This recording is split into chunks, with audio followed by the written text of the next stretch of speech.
আমি জানতাম চেয়ারম্যান সাহেব একটা আমার ছেলে, ওরা আমার দুইটা ছেলে, আমার তিনটে ছেলে, কিন্তু চেয়ারম্যান সাহেব ওরা মানুষ হতে পারে না। চেয়ারম্যান সাহেব ওরা সেই অমানুষটাই রয়ে গেছে।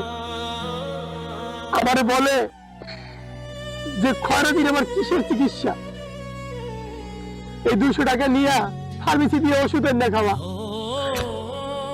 প্রয়োজনে মরে যাক, তাতে আমাদের কিছু যায় আসে না। আপনি বলেন চেয়ারম্যান সাহেব, ও তো আমার সন্তান, আমি কি করে ওর চোখের সামনে মারতে পারি কোন? তো আমার আর কোনো উপায় ছিল না চেয়ারম্যান সাহেব। আমি প্রত্যেকটা মানুষের দুয়ারে দাঁড়িয়ে গেছি, কেউ আমাকে সাহায্য করে নাই, সহযোগিতা করে নাই চেয়ারম্যান সাহেব। তাই আমি আর কোনো উপায় না পাইয়া আমার এই সন্তানের বাঁচানোর জন্য আমি মানুষের ছাগল চুরি করছি।